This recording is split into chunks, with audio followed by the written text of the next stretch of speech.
무용교에서 유용교회로 오늘의 묵상입니다. 오늘은 갈라디아서 2장 1절에서 10절까지 말씀을 묵상하겠습니다. 성경 말씀을 듣겠습니다. 14년 후에 내가 바나바와 함께 디도를 데리고 다시 예루살렘에 올라갔나니 계시를 따라 올라가 내가 이방 가운데서 전파하는 복음을 그들에게 제시하되 유력한 자들에게 사사로이 한 것은 내가 다름질하는 것이나 다름질한 것이 헛되지 않게 하려 함이라. 그러나 나와 함께 있는 헬라인 디도까지도 억지로 할례를 받게 하지 아니하였으니 이는 가만히 들어온 거짓 형제들 때문이라. 그들이 가만히 들어온 것은 그리스도 예수 안에서 우리가 가진 자유를 엿보고 우리를 종으로 삼고자 함이로되 그들에게 우리가 한시도 복종하지 아니하였으니 이는 복음의 진리가 항상 너희 가운데 있게 하려 함이라. 유력하다는 이들 중에 본래 어떤 이들이든지 내게 상관이 없으며 하나님은 사람을 외모로 취하지 아니하시나니 저 유력한 이들은 내게 의무를 더하여 준 것이 없고 도리어 그들은 내가 무할례자에게 복음 전함을 맡은 것이 베드로가 할례자에게 맡음과 같은 것을 보았고 베드로에게 역사하사 그를 할례자의 사도로 삼으시니가 또한 내게 역사하사 나를 이방인의 사도로 삼으셨느니라. 또 기둥같이 여기는 야고보와 게바와 요한도 내게 주신 은혜를 알므로 나와 바나바에게 친교의 약수를 하였으니 우리는 이방인에게로 그들은 할례자에게로 가게 하려 함이라. 다만 우리에게 가난한 자들을 기억하도록 부탁하였으니 이것은 나도 본래부터 힘써 행하여 왔노라. 오늘 말씀을 잘 읽고 묵상해 보면 우리가 복음의 의미를 깨닫게 될 것입니다. 오늘 말씀을 간단히 정리하면 이런 내용입니다. 바울은 갈라디아 교회 성도들에게 자신이 어떻게 이방 사도로 사역하게 되었는지를 과거 자신의 사역으로 설명하고 있습니다. 갈라디아서 2장 1절에서 바울이 예루살렘에 방문한 것은 안디옥 교회의 유대주의적 교사가 할례와 율법을 지켜야 한다고 주장하고 있어서 이 문제를 해결하기 위해 안디옥 교회의 결정을 따라 바울과 바나바와 및 그의 몇몇 사람들이 예루살렘을 방문했던 일을 설명하고 있습니다. 이 내용은 사도행전 15장에 나와 있습니다. 사도행전 15장은 공식적인 회의 내용을 말한 것이고 갈라디아서 2장에서는 바울이 유력한 자들을 만나서 나눈 사적인 대화를 전하고 있습니다. 바울은 14년 후에 바나바와 함께 디도라는 사람을 데리고 예루살렘으로 가게 되었습니다. 이때 유력한 자들을 만난 것이죠. 여기서 유력한 자들이란 베드로, 야고보, 요한 같은 핵심 지도자들을 말하는 것입니다. 바울은 이들을 미리 만나서 이방인 선교에 대한 공감대를 형성하려고 했습니다. 바울은 할례를 받지 않은 이방인 디도를 데리고 가서 유력한 자들에게 증인으로 세웠습니다. 바울은 예수 그리스도의 복음이 믿음에서 난다고 선교하고 있음을 알리며 유대주의적 거짓 교사들이 이방인 디도에게 할례를 받아야 구원을 얻는다고 가르칠 때 바울 자신이 할례를 받고 오직 믿음으로 구원을 받도록 했음을 전하고 있습니다. 그리고 나서 공식적인 회의 가운데서도 바울과 바나바의 사역이 예수 그리스도의 복음에서 벗어나는 것이 없어서 공식적으로 인정을 받았다고 갈라디아서 2장 9절에서 전하고 있습니다. 베드로와 유력한 자들은 유대인에게 복음을 전하게 되고 바울 자신과 바나바는 이방인들에게 복음을 전하게 되었다고 설명을 합니다. 오늘 말씀에서 중요한 핵심을 뽑아본다면 5절에서 복음의 진리가 항상 너희 가운데 있게 하려 함이라 라는 말씀입니다. 바울은 디도와 같은 이방인들에게 할례를 받지 못하게 막은 것은 복음의 진리가 온전히 이들에게 있게 하기 위함임을 말씀하고 있습니다. 할례는 하나님께서 아브라함에게 주신 하나님의 백성의 표시입니다. 그러나 할례는 예수님이 오시면서 육체의 할례는 중요하지 않게 되었습니다. 오히려 마음의 할례를 받아야 함을 더 강조하게 되었습니다. 여러분이 정리할 수 있는 복음의 진리는 무엇입니까? 바울이 전하는 복음의 진리는 이렇습니다. 예수 그리스도의 십자가 죽음과 부활이며 이 구원의 사건은 인간의 행위나 율법이 아닌 오직 믿음으로 구원을 얻고 하나님과의 올바른 관계를 얻게 되는 것입니다. 여러분도 복음의 진리를 이렇게 정리하셨을 거라 믿습니다. 그럼 구원받은 성도로서의 삶을 말한다면 어떻게 말할 수 있을까요? 바울은 이방인들이 할례나 율법 행위로 구원의 개념을 갖지 못하게 하고 오직 믿음으로 구원을 얻게 했습니다. 구원을 얻는 것은 우리가 입으로 시인하여 예수님을 나의 구원자로 고백하면 됩니다. 이렇게 하면 우리는 구원을 받는데 구원을 받은 것이 눈에 보일까요? 여러분 삶에 예수 그리스도의 구원이 보이십니까? 구원은 곧 삶의 변화로 나타나게 됩니다. 구원을 받았다는 것은 회개를 했다는 겁니다. 내가 하나님을 믿지 않은 죄, 내가 하나님을 떠나 있던 죄, 내가 세상을 사랑하고 따랐던 죄를 회개하는 것입니다.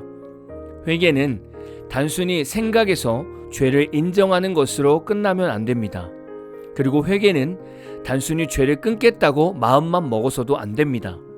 또한 회개는 입으로만 고백한다고 해서 끝난 것이 아닙니다. 온전한 회개가 되었다면 삶 전체가 온전히 하나님께 돌아서는 증거가 있어야 합니다. 이런 성도가 구원받은 성도죠. 지금 말씀드린 회개의 삶은 어떤 행위를 말하는 것이 아닙니다. 온전한 회개에서 나오는 회개의 열매를 말씀드리는 겁니다. 바울은 복음을 전할 때 행위와 율법을 지키는 복음이 아니라 오직 예수 안에서 죽고 예수 안에서 살아가는 삶을 전하고 있습니다. 우리에게 복음은 아주 간단합니다. 내가 죽고 예수로 사는 것입니다. 내가 죽고 예수로 살아가는 첫 번째 삶은 오늘 마지막 부분에 말씀하고 있습니다. 그것은 베드로, 야고보, 요한이 바울에게 가난한 자들을 기억해달라고 부탁한 것입니다. 구원을 얻고 온전한 회개의 삶으로 나아간다면 자연스럽게 삶에서는 가난하고 힘든 성도들을 돌아보는 열매가 맺히게 됩니다. 바울은 이전부터 이미 가난한 자들을 위해 애썼던 사도였습니다. 예루살렘 교회는 로마 제국의 과다 세금 징수로 인해 경제적 압박을 받고 있었습니다. 그래서 바울은 이런 가난한 성도들을 위해 다른 곳에서 사역하면서 연보, 즉 구제 헌금을 모을 수 있도록 성도들을 권면했었습니다. 복음의 진리는 죄에서 돌아서서 예수 그리스도의 구원으로 들어가는 삶을 말하고, 복음의 진리로 사는 삶은 가난한 성도들을 돌아보는 행위로 드러나게 됩니다. 유대 교회의 지도자 베드로, 야고보, 요한과 바울의 대화가 너무나 은혜롭지 않습니까? 이들은 지금의 종교 지도자처럼 교회의 정치 권력을 위해 서로 다투는 것이 아니라 서로의 사역을 인정하고 존중해주는 모습이 참 은혜가 되고, 더 나아가 가난한 성도들을 돌아보자는 사랑의 실천에 서로의 의견을 모아진 것이 너무나 은혜가 되었습니다. 그리스도인은 말로만 예수를 믿는 것이 아닙니다. 그리스도인은 복음을 기반으로 사랑을 전하는 자입니다. 성도는 모든 것을 놓쳐도 복음의 진리는 절대 놓쳐서는 안 됩니다. 오늘 하루도 내 자신이 복음의 진리 안에 온전히 머물고 있는가를 돌아보시는 하루가 다 되시기를 진심으로 축복합니다. 오늘 마무리 찬양은 피아 워십의 진리라는 찬양입니다. 찬양 후에는 잔잔한 연주곡이 있습니다. 말씀을 생각하면서 기도하는 시간을 가져보십시오.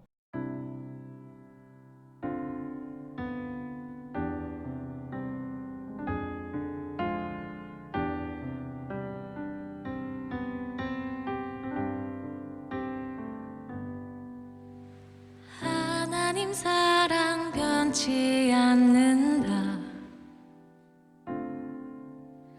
하나님 사랑 변치 않는다. 세상 다 변하고 날 버린다 해도 하나님 사랑 변치 않는다. 하나님 사랑 변치 않는다. 하나님 사랑 변치 않는다. 세상 다 변하고 날 버린다 해도 하나님 사랑 변치 않는다.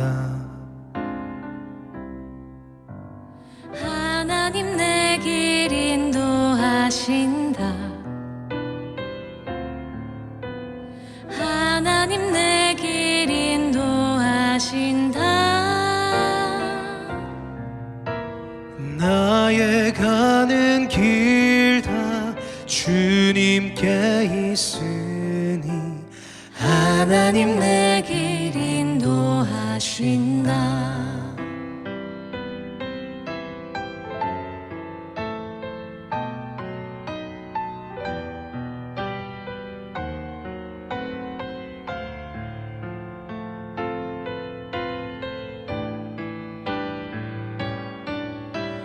반드시 기도 응답하신다.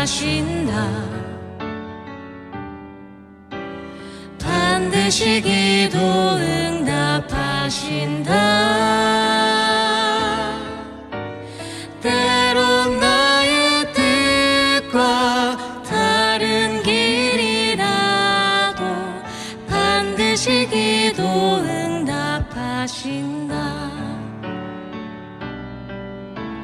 하늘의 것을 구하며 산다. 하늘의 것을 구하며 산다. 세상 헛된 것에 소망 두지 말고 하늘의 것을 구하며 산다. 세상 헛된 것에 소망 두지 말고